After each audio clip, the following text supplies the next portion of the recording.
Hej, Sesony, witam was za ten 97. W kolejnym odcinku z Mario Forever Letter World Series. Pora w takim razie na świat L. Jak rain, czyli deszcz.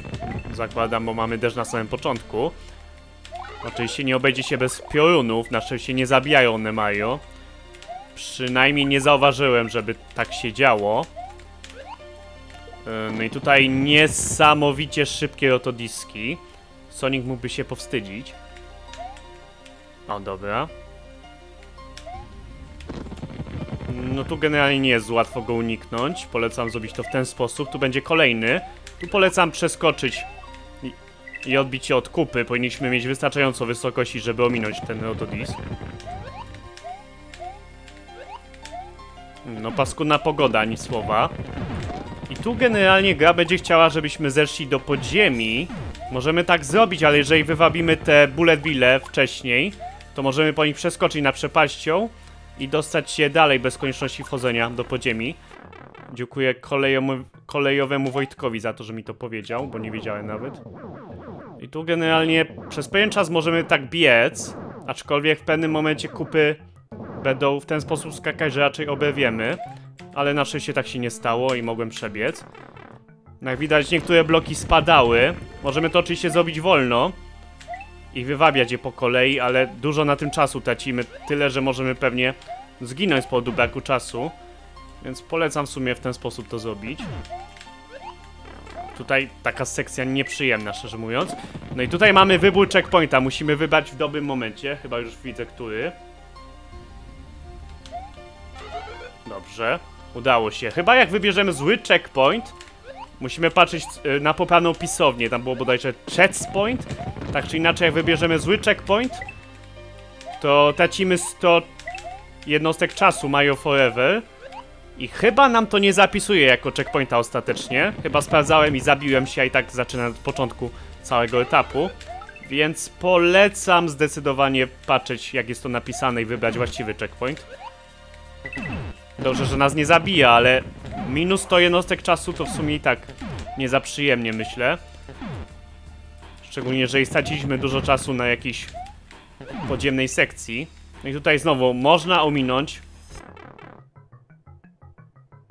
używając bullet bill, ale zajrzyjmy. Tutaj będzie trudniej, ponieważ bloki są dużo niżej. Łatwiej możemy oberwać. Możemy wskoczyć tam na górę, ale bodajże nie prowokujemy bloków od góry. A szkoda, powinno się dać przejść tak górą. I tu przez chwilę będą niestety gumby, na szczęście nie aż tyle. Więc tu polecam zrobić to ostrożnie. No tu przez chwilę nie było. No tu już tak.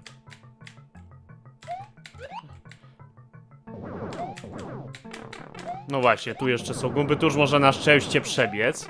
Bez problemu, super. Nie wiem czemu Mario wyskakuje sam z góry, nie naciskałem klawisza skoku, Mario sam tak wyskoczył lekko do góry. Co może sprawić, że po prostu zginiemy, bo Mario wskoczył prosto w bullet billa, musimy na to uważać. A no i tutaj moja ulubiona zabawa.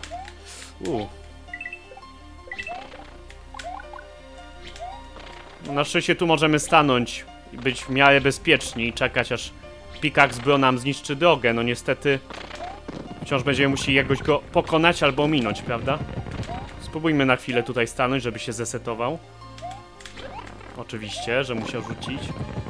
No już mało czasu, ale przynajmniej już jestem blisko mety. No ale generalnie gdybym wybrał zły checkpoint, to w tym momencie bym umarł z powodu braku czasu, więc nie za przyjemnie, szczerze mówiąc. Tak czy inaczej pora na poziom podwodny. Z deszczu pod rynnę. Okej. Co tu się stało, nie wiem. Z jakiegoś powodu Mario przeniknął przez te bloki. Myślałem, że zginie w sumie w cutscence, ale okazało się, że jednak nie. No i tutaj mamy jedną z tych podstawowych muzyk z Mario Forever, co gra w launcherze bodajże. Średnio mi tu pasuje. Ale cóż. Już gra to gra, prawda? Na razie jest w sumie w porządku, ale za chwilę bodajże będą ścigające nas ryby.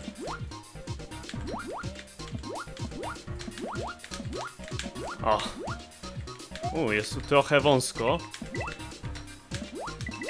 A jeszcze nie dotarliśmy do głównego punktu programu. Czyli no właśnie, do ścigających nas ryb. Może uciekniemy tędy? Dobra, mamy checkpoint. Na szczęście ryby tutaj już nie dopływają, jak widać tamte. No i tu mamy dziwną sekcję. Dostajemy Fireflowera. No i mamy po prostu zabijać spam rybami. Można powiedzieć, że to jest ławica, co? Ryb. Mam wrażenie, że na dole jest ich mniej. Może tam się skieruje, a może to po prostu złudzenie, bo teraz jak wpłynąłem na dół, nagle jest ich masa. Jeszcze mamy otodiski, bo czemu nie? No dobra, no mam wrażenie, że rzeczywiście na dole jest ich odczuwalnie mniej. Nie wiem, czy mam akurat szczęście na dole, czy rzeczywiście jest ich tam mniej. O, ja obewałem, ale dobra. Już chyba dość daleko się znaleźliśmy. Więc powinno się to udać. Ajajaj. Dobra. Aha. Udało się. Oczywiście Majo z jakiegoś powodu przenika tutaj.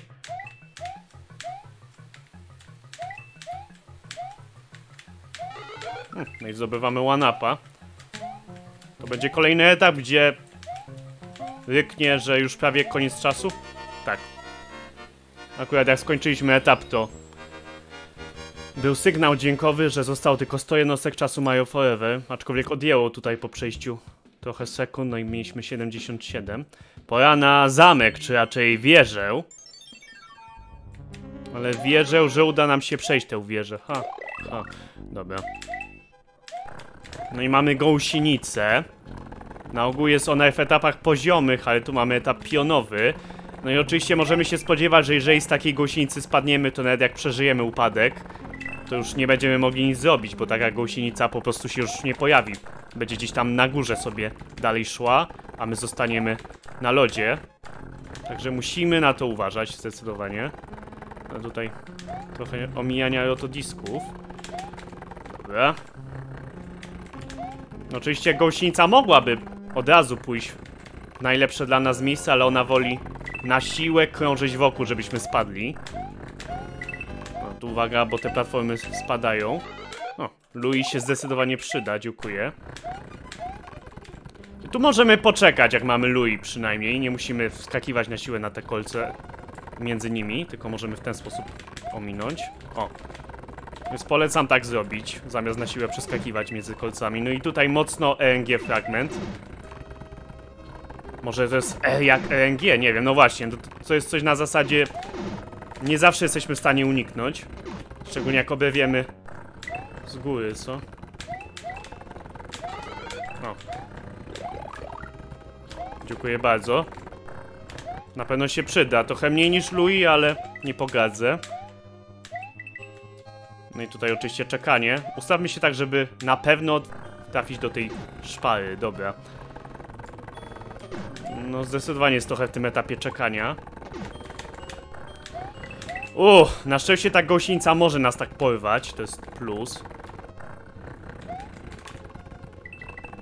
Że możemy tak skoczyć. No i tutaj zaś musimy trochę poczekać. Gdyż gąsienica mogłaby oczywiście do tamtej dziury na prawo od razu wejść, ale ona woli wejść najpierw do tych po lewej. No tu akurat jej nie winię, tu by niespecjalnie mogła, zgaduję. Chociaż nie, no mogłaby od razu tu po lewej. No ale dobra, niech ona żyje własnym życiem. Ma nas tylko dostarczyć do celu podróży, co? Dobra. Tu możemy w sumie kilka monet zdobyć, ale jeżeli się boicie, to nie polecam tam skakać. Nie jest to konieczne, bo możemy tu po prostu poczekać i przejść. O, muzyka się zlupowała. Te kupy, no można po nich skakać, myślę, ale możemy po prostu poczekać, aż platforma nas weźmie.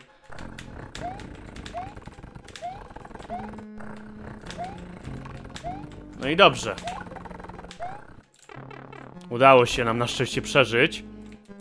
Tu na szczęście nie ma błędu z tym, że jak jest sekcja z autoscrollem, czyli przy Bowserze, to nas zgniata, jak staniemy przy rurze. Tuż przed Bowserem jednak jeszcze będziemy musieli ominąć rotodiski. Nie wiem, po co one tu są. Tak trochę losowe, ale dobra. Mamy Bowsera, który bodajże nie jest aż tak łatwy. Ale zobaczmy.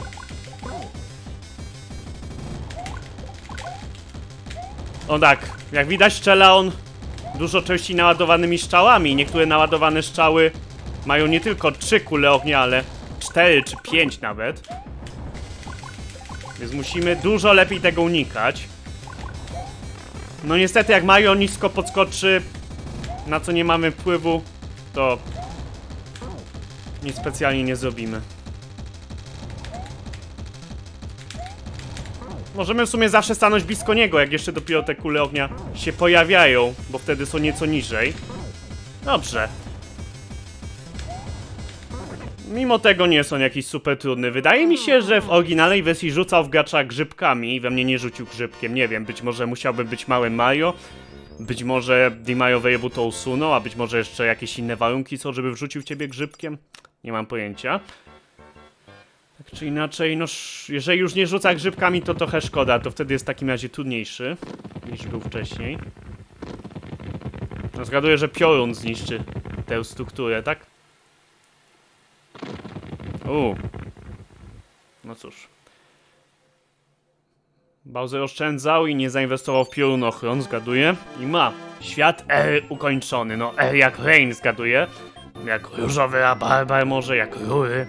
Kto wie. Tak czy inaczej. Fajnie wygląda ten zamek na mapie świata, muszę przyznać. No nie jest to łatwy świat. Chociaż nie jest też jakiś trudny. Tak trudnością bym powiedział 4 na 10. Grałem w łatwiejsze, ale no na pewno jest sporo trudniejszych światów literowych. No myślę, że wciąż jest to taka dobra przerwa, szczególnie przed światem S. O tak, pamiętam, świat S. To jest taki pierwszy prawdziwy skok trudności w Mario Forever Letter World Series, bym powiedział. Tu się zaczyna zabawa, tak naprawdę. O, mamy muzykę Zaymana. No i mapa świata jest naprawdę rozległa, muszę przyznać. Poruszamy się zarówno pionowo, jak i poziomo po niej. Ale to już na następny odcinek, jak żeby inaczej. Dobrze, pora na pakiet pozdrowień. Pozdrawiam te osoby. Pola Kuczaba, Wojta Zadosma Domagała, Dave 22, Nuevi, Flipeso, Vito, Games, Mad Hedgehog, PKKPS, Nesson Inc., Twinfszak, Beznazwy, Żubotny i Pomidor, CrossGameP, Piotr Junior YouTube, Nichoa, XKMX, Antyczny Nazista, Kupszy, Makierko, 12, Kask 11, Bartek ADM, Explaki, Patcher Fire, Playoshi 14, 26, Szymeczek Perminka Games, Danno Neus, Misa Lapenio, Tomek 8089, Badnak 106, Filibusta, Muś, Mario Forever, Toksyczny Baka, Kapitana Ześ, Mastercard, Koloryfer, Mario Hesia Fox, Zosia Zetnik 11, Talcz XT, Walker 678, Filip Polska, Iwsie, Bandak z Minecraft, BWM, Kenzo, Kecik 89. Dzięki za oglądanie, pozdrawiam bardzo gorąco. Trzymajcie się, cześć!